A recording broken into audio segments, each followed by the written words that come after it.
Good evening. I'm here to call the Toastmasters meeting for the TV Toastmaster order for March the 1st of 2018. And we have two guests with us, and that is Angela Lumen, and she's going to be our test speaker for tonight, and Kendra Meyer, or Mayor. And we asked for anybody that has your cell phone turned on, if you please turn that off and silence that so we're not interrupted. And I'll call this meeting to order. Thank you. And tonight we have our Toastmaster for the evening is Sean Gallagher. Thank you, Dave. I appreciate it. Good evening, everybody. We have an exciting meeting tonight, and I guess I can call it a hodgepodge meeting because we have a traditional meeting with some speakers and evaluators. We don't do table topics because we have a runoff of evaluator contestants that the winner will be promoted to the area speech contest as the evaluation winner from TV Toastmasters. Let's go through the agenda for tonight. We've got two speakers, Phil Barth and Saket Tripathi. Do I have that correct? And then later in the meeting, we will go through the contest. We've got Angel Lurman, who will be our test speaker, and then we'll go through the evaluation, and then we'll just finish up with some reports. What I'd like to do now is have our word of the day odd counter, Carol Cormelink, give us the word of the day and explain to us how she runs her role tonight. Thank you, Mr. Toastmaster.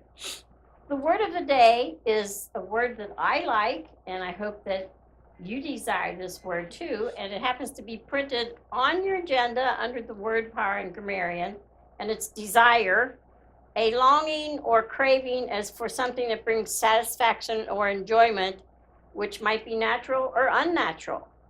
It's also can be used as a verb, but I'm using it as a noun tonight. So I will be, there's one so for me. I will be checking your killer filler words such as so, you know, like, any of the other color filler words. I will also be listening for unusual words that you might be using in your vocabulary when you're up here, or errors in the way you use something or mispronounced it. And I will give a report at the end. My desire is that you will use the word of the day, desire, when you're up here at the lectern. I challenge you, Mr. Toastmaster. Thank you very much, Carol. Funny, your word desire immediately brings to mind a Reese's peanut butter cup. Two, in fact, because that's how they come in the packages these days. So I badly, almost to a point of addiction, desire Reese's peanut butter cups. Thank you, Carol. So, Saket, you will be doing the timing today, correct? And just to get this straight, Phil's 5 to 7 minutes, right?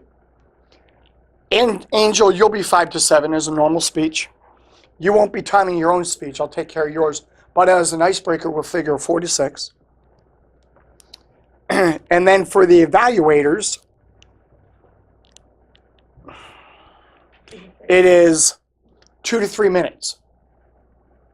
So 2 is green, 2.5 is yellow, 3 is red. And just so you know, this is kind of what I should have covered before.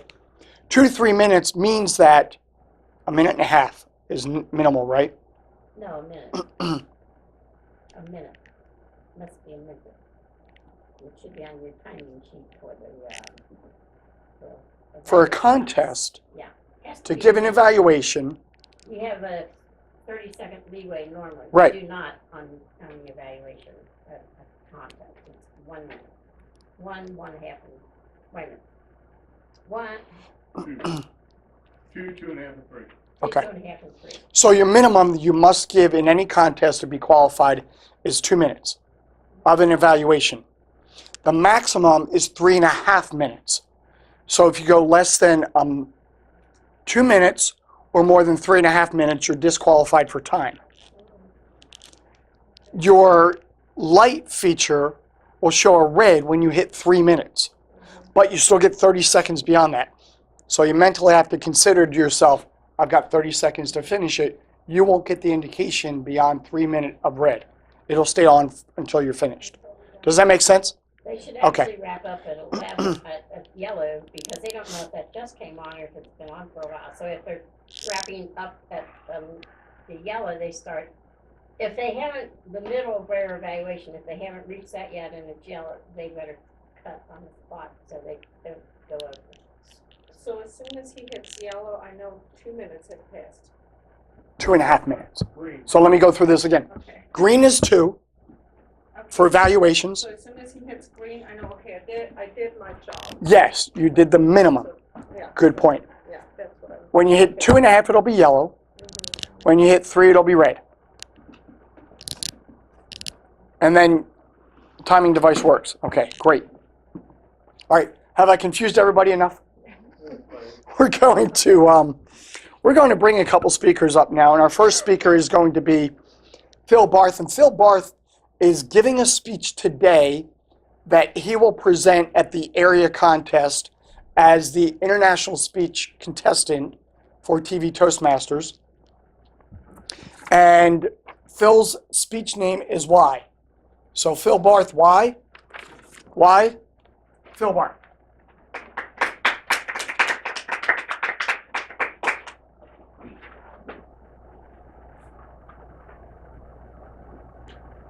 I know.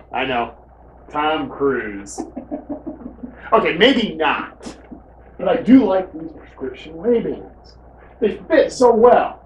In fact, there's just enough room between the lens and the eye to fit one wasp. Contest chair, ladies and gentlemen, what do you do when life stings you? It was a great, beautiful day. Start of a 3-day weekend. Now, it had been a tough work week, but that was all behind me. My outlook was bright, just like the sun. But that was about to change. Now, a wasp is a very small creature. It can fit in here. But when it's sitting over top of your eye, it looks like a pterodactyl. And if you ever have a wasp sitting over your eye, I have 2 words of advice. Don't blink. By the way, if you ever have a wasp sitting over your eye, you're going to blink. Let's recap. It's on your eye. You will blink. Your eye will turn pink. And your vocabulary will shrink. My Toastmasters vocabulary went down to 12 words. 5 of them were dirty. I took off my sunglasses, threw them down, and said, "Oh, why? Son of a one! Oh, 3! Oh, that little 4 stung me!" Kids are standing up in the side going, "Oh, Dad's going to say 5. Well, I did not disappoint them. I stepped forward and looked down and saw that I had just landed on my sunglasses. Oh, why? Those things cost me $255.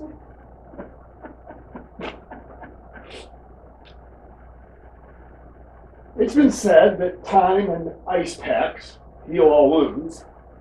But you wouldn't have known it to see me driving down to our destination, Mammoth Cave in Kentucky. Fussy, and my wife finally said, "Look, how about we stop at Dairy Queen?" I don't think a blizzard's going to fix this. What about a blizzard with Oreos? And it turns out that time, ice packs, and blizzards with Oreos do, in fact, heal all wounds. We got out of Dairy Queen. We got out of Dairy Queen, and my outlook was as bright as before. But that was about to change. I backed up the van successfully, and then I started to pull forward, and I looked on the left side, and on the right side there was a Honda Accord. Hit the Accord, and I said, $500 deductible. What do you do when life gives you a second sting? Well, my vocabulary went from 12 words down to 9. And all 9 of them were dirty. I said, "Oh!" You would have thought I was reciting pi to 1,000 decibels. Oh, 3, 1, 4, 1, 5, 9. My kid said, 9? We haven't heard that one since football season. And I stopped, looked up and said, why? And that was exactly the right question. Not why did I get stung in the eye. Not why did I not look over and see the Honda Accord.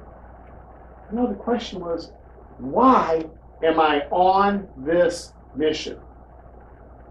You see, in life, you're going to take on many missions, many projects, many efforts. Some of them will be great, big efforts. Some of them will just be a little weekend at Mammoth Cave. But frequently, life is going to sting you. And sometimes more than once. And when that happens, you need to remember why you're on that mission. I found out my wife in a cave.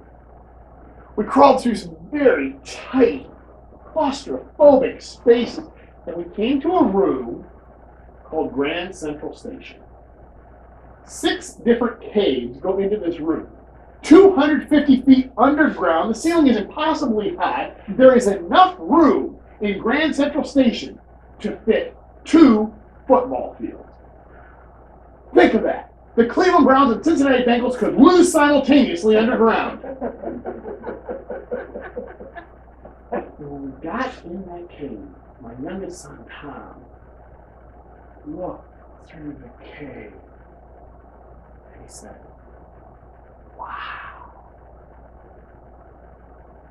That was my why. That was why I can put up with the long work weeks, the wasp stings, and the little fender benders at Dairy Queen. I finally saw that cave for the first time through my son's eyes, his young eyes, his unstung eyes. Later that night, when we went to bed, Tom said, Dad, this trip was awesome. I love you. But a tear in my eye. My good eye. And I realized, as I drifted off to sleep, that this day was in fact the best number of all. This day was a perfect 10.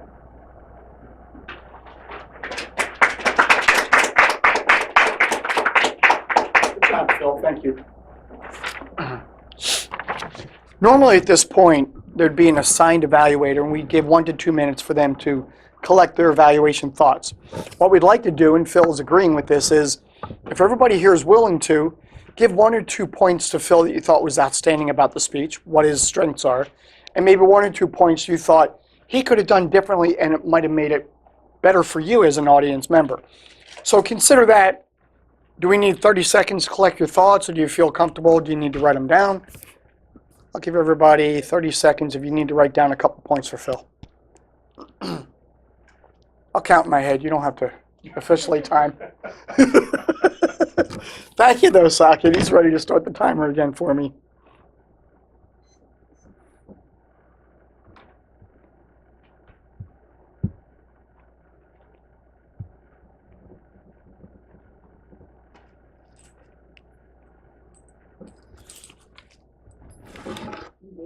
You just made a loud noise near the speaker. Okay, we're back and we're ready to start with the next speech. Our second speaker will be speaking for his icebreaker out of the Pathways Education Program. And our speaker's name is Saket Tripathi. It's an icebreaker focused on team collaboration. An icebreaker focused on team collaboration, Saket Tripathi. Thank you.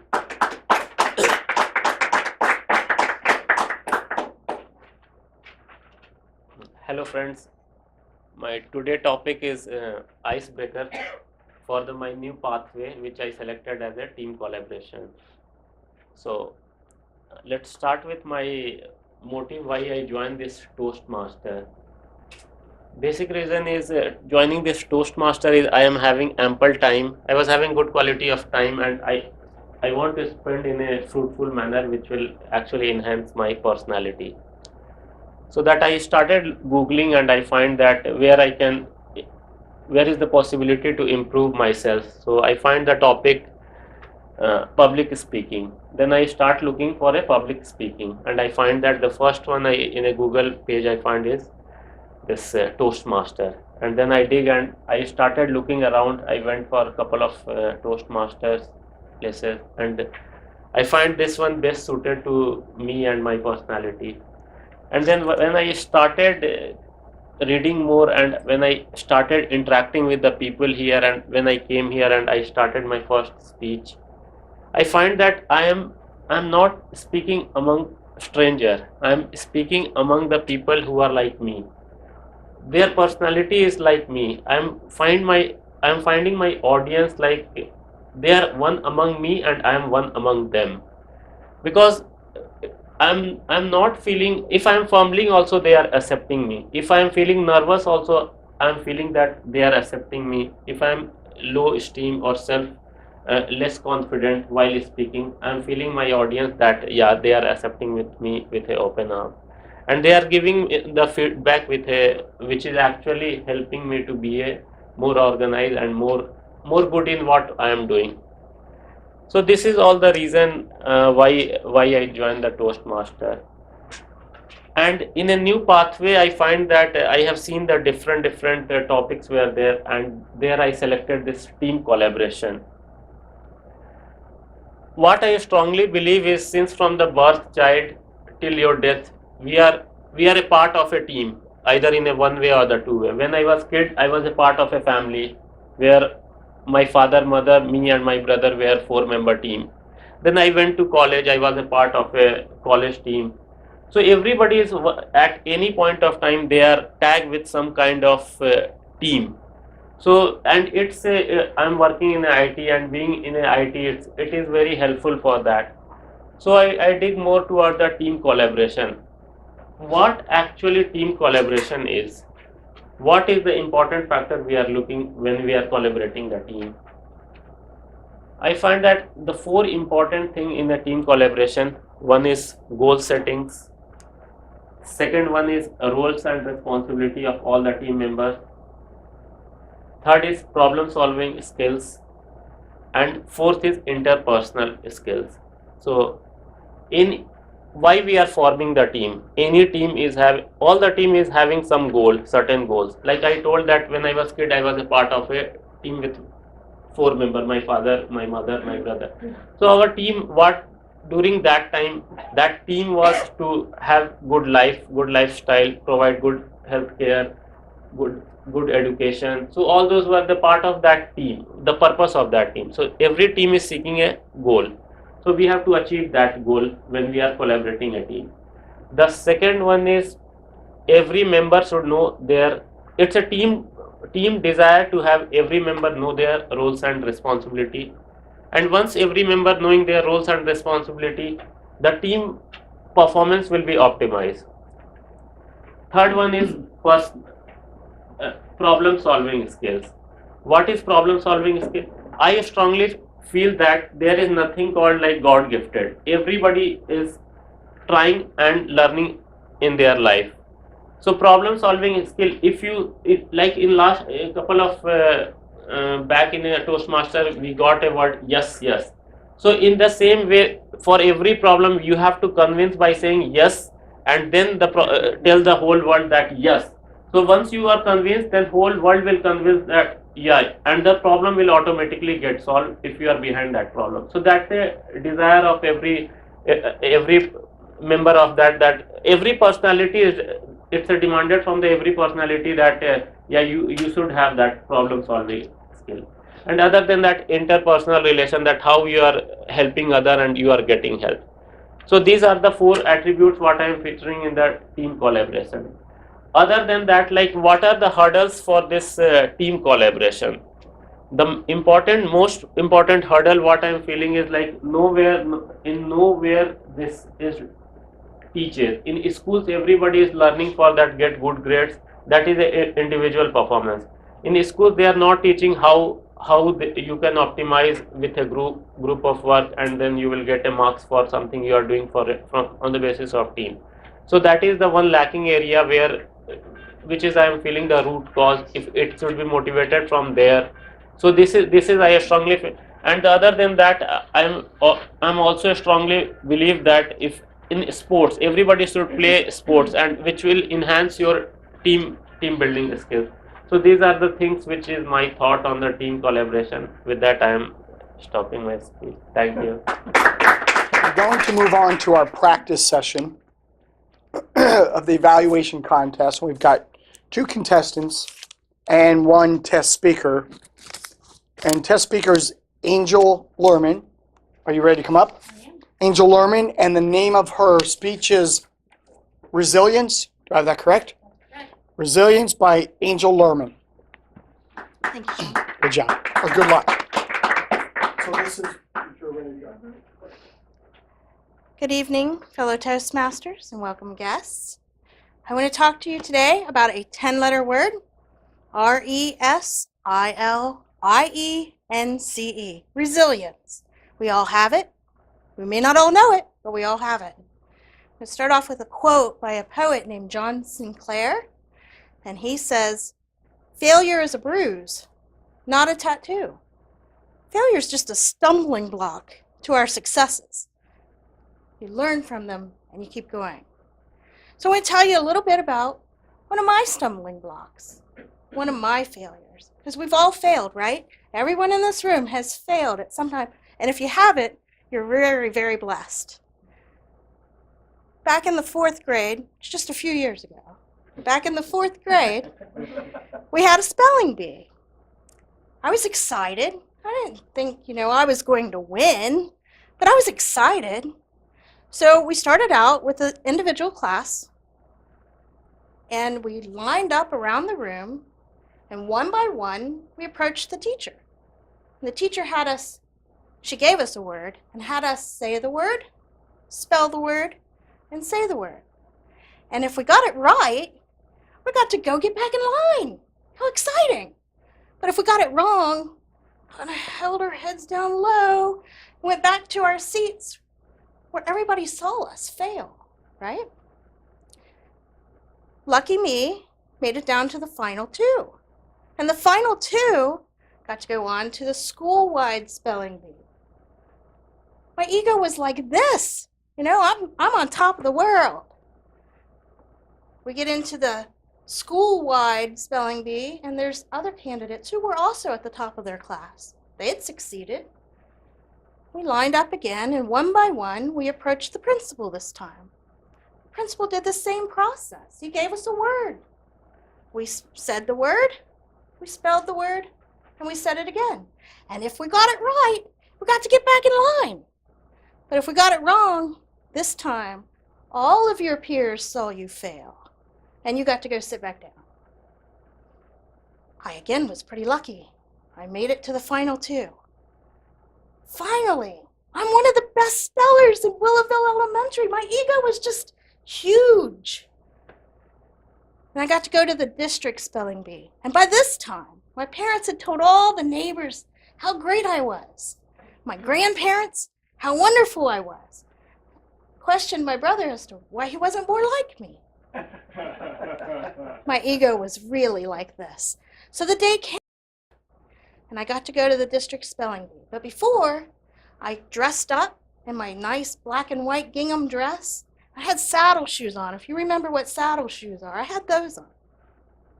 I felt beautiful, and I certainly felt smart, because I was one of the best spellers at Willowville Elementary.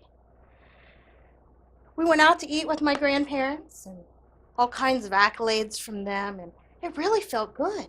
Success felt grand. It's what I desired, Carol. So that night came, after dinner, we went to the district spelling bee. It was similar. We all got in line, all of us little kids, all dressed up. And we went in front of 3 judges. And the judge would give you a word, and just like we had practiced, you had to say the word, spell the word correctly, and say it again. And if you got it right, you got to go back in line. But if you got it wrong, you had to go sit with your parents. And this time when people got it wrong, they were crying. I mean, this was a huge failure for them. just a bruise. So I watched several of my friends sit down, and I felt for them. How tragic. That wasn't going to happen to me because I was a great speller. And I guess about 5 or 6 words into it, I stood up there, and the judge said, utterly. So I said, what the heck does that mean? Never heard that word before. I'm in 4th grade. Where do they come up with? They're making it up, right? So I just thought, it took me a second. I thought, oh, I'm going to use phonetics. I'm going to spell it the way it sounds. So I proudly stood up there, utterly, U-T-E-R-L-Y, utterly. And it felt like forever, the pause that the judges had.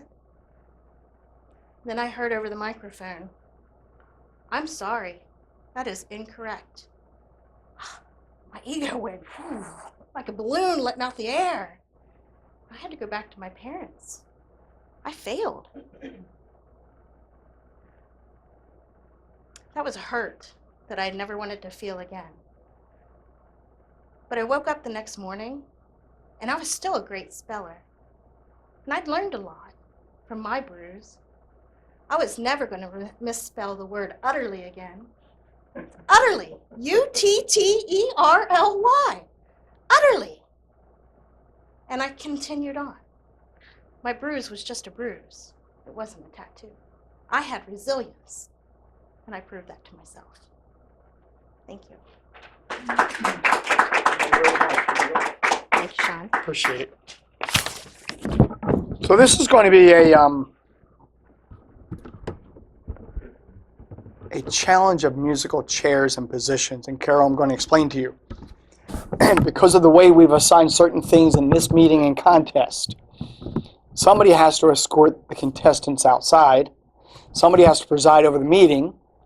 And I think you and I need to switch roles. I need to give you the Toastmaster role, and I need to escort them, and I think you understand why I'm doing it that way. So we're going to take...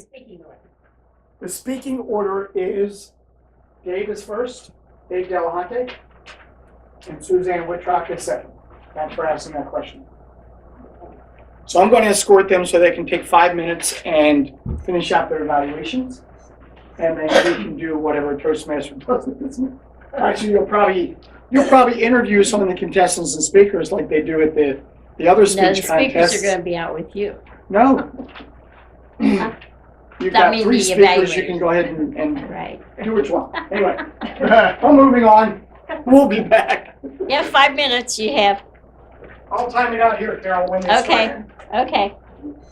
My brain has been hacked. I'm trying to think where the- In a regular contest, all the evaluators leave the room and come back one at a time. They have 5 minutes to write their evaluation. After 5 minutes, they take everyone's evaluation and put it in a folder, and then when you come back, you get your notes and can say what they are. While the speaker is out, the contestants are out, would you like to come back up here so I can interview you? Interview me? Yes. Sure. Usually there's a biographical sketch that you have filled out. You don't have to, but there usually is, and I look at something on there. So I'd like to welcome you back, and I thank you so much for coming. That was a great speech. Something that you said that interested me, well, one of the things, I liked what you said, that failure is a bruise and not a tattoo. I think that's something really important to say. You also mentioned one of the things to, in future speeches, at the end, do not say thank you. We should be thanking you for coming here and giving us a speech. So to end your speech, instead of saying thank you, say Mr. Toastmaster or Madam Toastmaster or whatever it is. Okay. And that shows that you're turning control of the meeting back to that other person. Okay. That is one of the things. So you work, tell us where you work. I work at American Modern Insurance Group in Amelia, Ohio, and that's where we'll be holding our area contest. And 2 is that on the weeks. 15th? It is 6 Okay. o'clock on the 15th.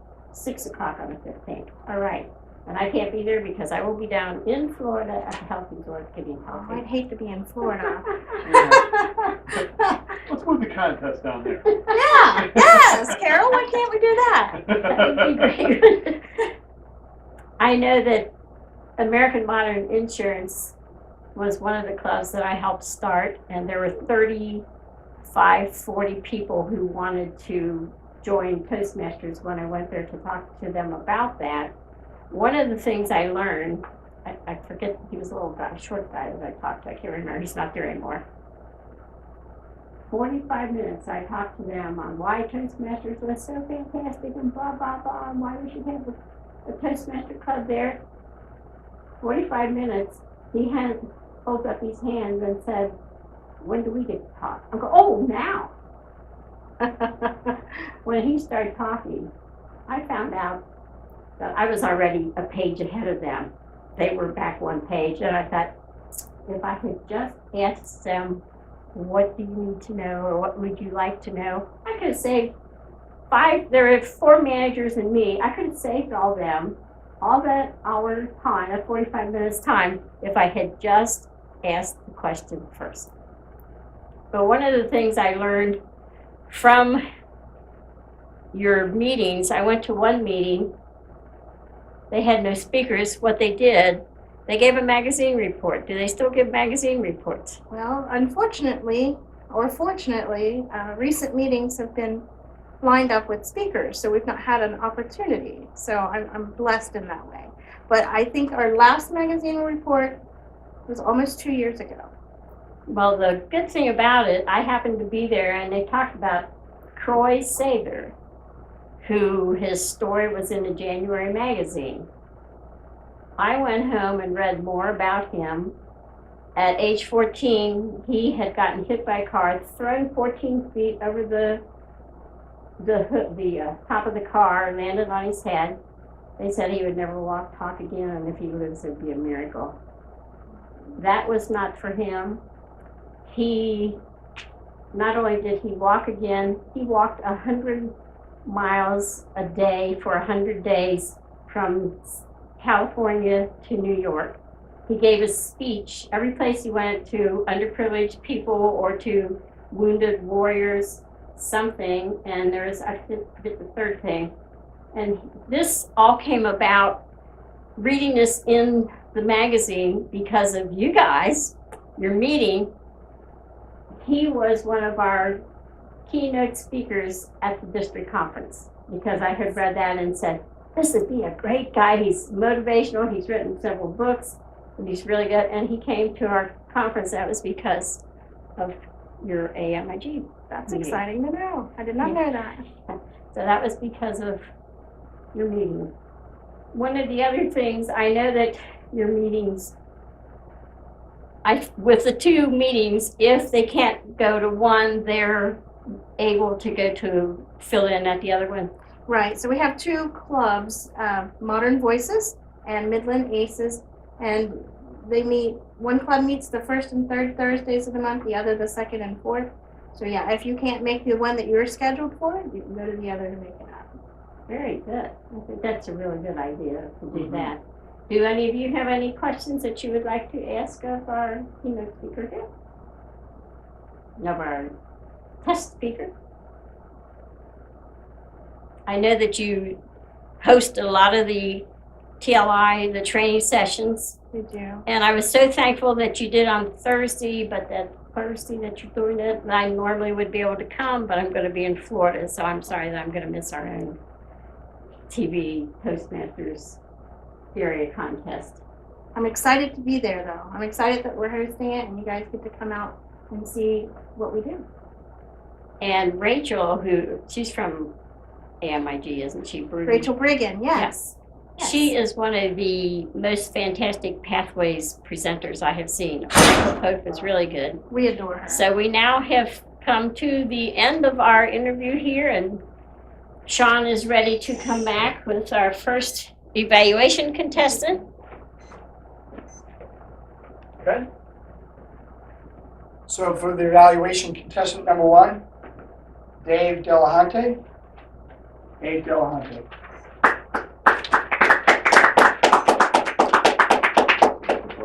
Okay, you got me. Okay. On your speech resilience for Andrew. The things I liked about that was the way you done your hand gestures and the way you stood here, and I liked also the way you kind of moved your head gently back and forth through the crowd like that, and you making good eye contact. I like that, and you had a real clear voice, and the way you told your story about the spelling bee, and also I like the part where you misspelled utterly, and the way and the disappointment and the failure that you had, and then the way you accepted that, and you like got back up on your bicycle and you didn't give up, you started riding again, and I really like that.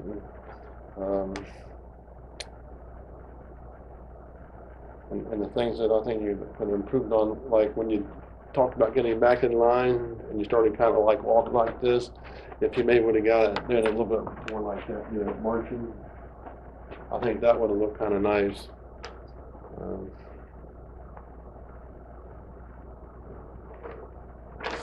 That's all I got. Thank you, Dave. Have a seat if you like. Evaluation contestant number 2, Suzanne Wittrock. Suzanne Wittrock. All right, thank you. Hello. Angel, you talked about resilience.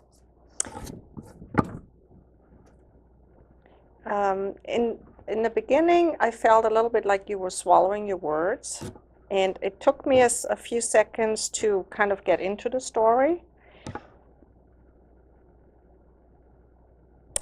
I did like that you started with a quote.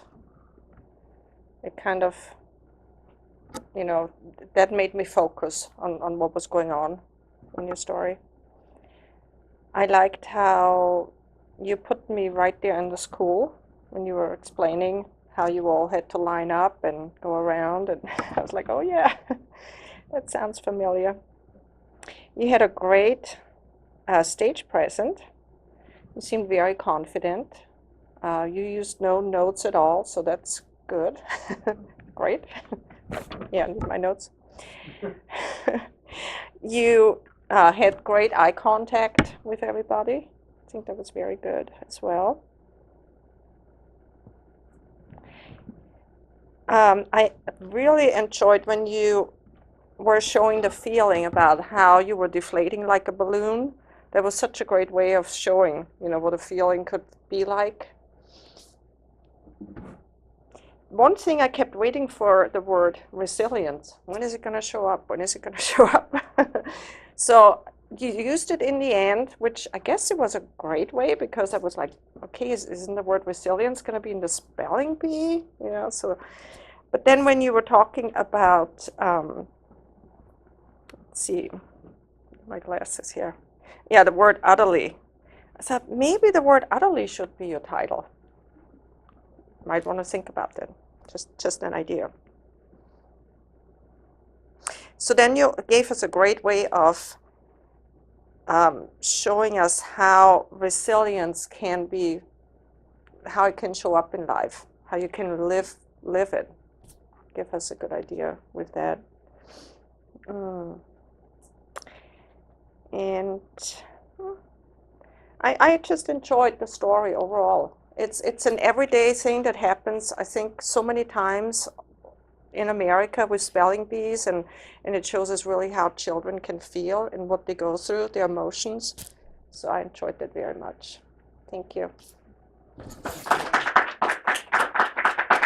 All right, for contest results. And this is, like I was just speaking with Carol, this is kind of the way some things go at the area, the district, the division contest. The timing is also taken down, and if someone's disqualified for not making the minimum or going over the maximum, it's announced that there was a contestant that did not meet the time qualification. So in this contest, there was a contestant that did not meet the time qualification, so they're disqualified. Our winner for the evaluation contest, who will move on to compete at the area contest, is Suzanne Wittrock. Suzanne. Congratulations. So we've got Phil Barth, who will represent us in the International Speech Contest, and Suzanne Wittrock in the evaluation contest. At this point, we're going to go and give our role reports for, count those ums, will you, Carol? I know I'm doing it. For grammarian, I'll counter. We're going to bring Carol Kormelink up. Carol?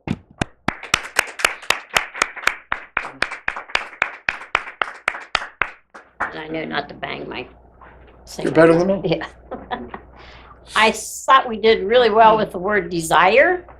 Most everyone used that. I don't remember, I didn't write down that you had used the word of the day. And I only heard one so as a filler. Second, I only heard one so, and I heard one word of the day. And I did like, as he mentioned already, how you enumerated your 4 points. And putting them in an acronym sounds great to me. Where's my test speaker here? One of the things that I like, Shari, I mentioned to you, where you said your quote, "Failure is a bruise, not a tattoo." I think that is an excellent, excellent quote. I didn't hear you say who said it. John Sinclair. John Sinclair. Okay, you did say that. I just didn't remember. I heard 2 so's, 1 and, 1 word of the day. A double clutch, had us, gave us the word. You started the sentence with had us, and then you switched over to gave us the word. I only heard 1 right that you used. You know, 1 time, and I thought it was a very good speech. Thank you. And that was the last time that I took any notes on Oz and ums, because I was trying to do Sackett's icebreaker speech from the Pathways, which is brand new to me. So I was not listening for others. There was a so for me, 2 so's for me. You did very well. Mr. Thank you, General Carol, for Evaluator. your help. At this point, we're adjourned. Everybody, have a great meeting.